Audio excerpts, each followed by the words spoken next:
He was found smiling. After vanishing for 30 years, a man disappeared while hiking in the woods. His family gave up hope after years of searching. But can you imagine their surprise when 30 years later, a man matching his description was found wandering a highway still the same age? That's exactly what happened in this unbelievable missing persons case. So stay till the end to hear what happened next, because it gets even crazier. It was April 1994 when 27-year-old Gerald Angie Comsta disappeared without a trace.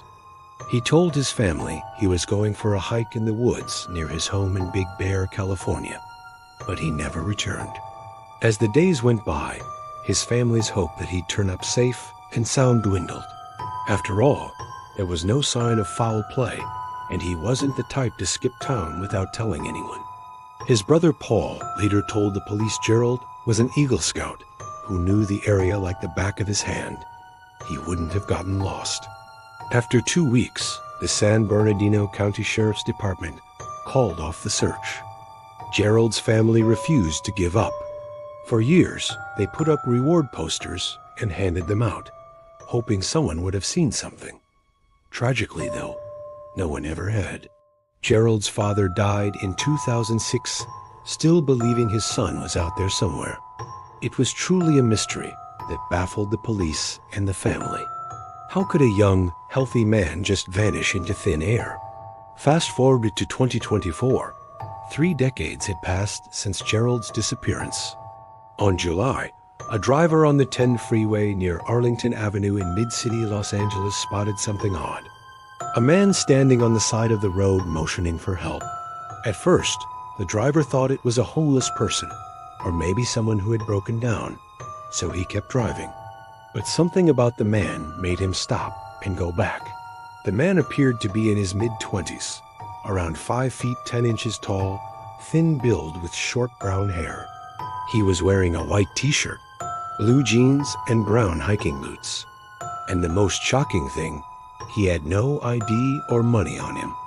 When the driver asked if he needed help, the man simply nodded, his eyes blank and lifeless. When the police arrived at the scene, they were perplexed. There were no signs of trauma or injury on the man's body, and he wasn't reported missing. He didn't seem to know where he was or how he got there. He couldn't remember anything about his life before being found on the freeway. All he kept saying was, "I'm lost." As soon as they could get him to talk, the police realized they had a serious situation on their hands. The man couldn't remember who he was or where he came from. He didn't know what day it was, or even what year it was. He seemed to have no sense of time whatsoever. They brought in a psychologist who tried to help him recover his memory through hypnosis and other techniques, but nothing worked. Then they took him to the hospital for tests. An image was taken of his face and released to the public. Within hours, a match was found. It was Gerald Enkemis. But how was this possible? According to official records, Gerald vanished in 1994. So how could he have been spotted wandering around LA 30 years later? To make matters even more confusing, Gerald showed no signs of aging. He was still the same age as when he went missing, 27. The doctors were baffled.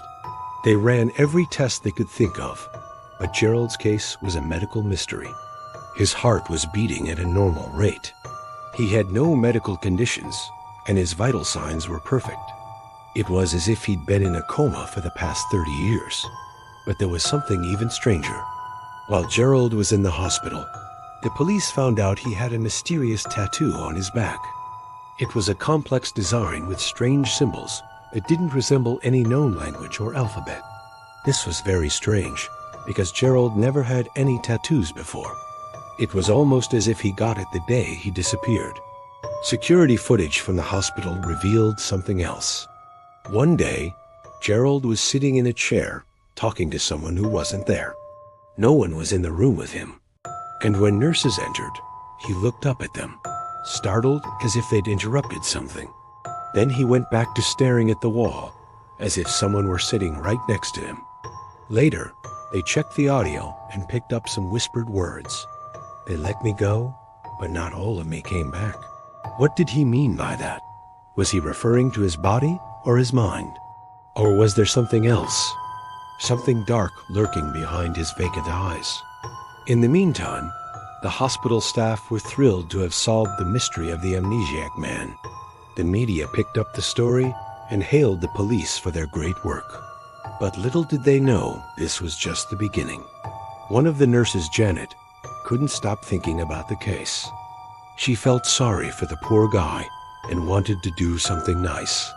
So she snuck into his room after hours to steal a few personal items. But when she touched his clothes, she was shocked. His skin was freezing cold, like touching an ice cube. But it wasn't possible since he was in a warm room. A few hours later, Janet didn't show up for her shift. No one thought much of it. She was a new nurse, and sometimes came in late or not at all. But at 3 p.m., the hospital received a call. It was the police asking about Gerald's whereabouts. Apparently, he'd been spotted leaving the hospital earlier that morning, and no one knew anything about it. They checked the security footage and saw him escaping through the emergency exit. But that wasn't the strangest part. In the footage, he was pushing something or someone in a wheelchair, but no one had permission to take the wheelchair out. It was against hospital policy. They searched the area, but there was no sign of Gerald or whoever was in the wheelchair. Then they checked the room again and noticed something horrifying. Next to the door was a full-length mirror, and when they looked behind it, they found a hidden camera. Someone had been watching Gerald the whole time. But who? Was it the person in the wheelchair? Who was that person? And why were they watching Gerald? The police tracked down the owner of the camera. It was a private investigator named Mark. He admitted to following Gerald, but denied knowing anything else. He said he was hired by an unknown client. Meanwhile, the public was buzzing with theories.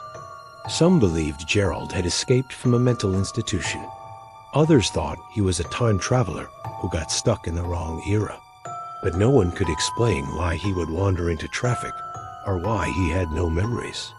Days turned into weeks, but there was still no sign of Gerald or Mark. Then one night, a janitor at the hospital saw something disturbing. He was cleaning the floor near Gerald's former room when he saw a faint smile carved into the wall. It was right above the mirror where Gerald had talked to someone invisible. But who was he talking to? The police never found out. They searched everywhere, but couldn't find any connection to Gerald's past. They looked through his belongings, spoke to his family, and even interviewed everyone who knew him in high school. But no one had any answers. Gerald was taken to a shelter until they figured out what to do with him. But one night, he vanished again, leaving only his clothes and a new clue. The police found a piece of paper with a phone number scribbled on it. But when they dialed it, it was disconnected. So who was he meeting? And what happened to him? The police were stumped. It seemed like Gerald was deliberately avoiding them. Maybe he was ashamed for disappearing for 30 years. But why would he do that? Suddenly, one of the detectives had a brainwave. What if Gerald wasn't the same? What if he was possessed by something evil? The idea was crazy, but there was no other explanation. Months passed and Gerald was nowhere to be found. The case went cold. The police interviewed hundreds of people, but no one had seen him since he escaped from the hospital. His family never gave up hope. Every year they put up new missing posters and urged anyone with information to come forward. But tragically, there were none.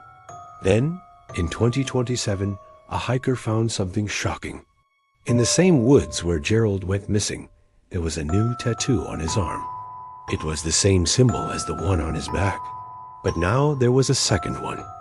And here's the final line they'll never forget. Some people don't come back. He did. But something else came with him.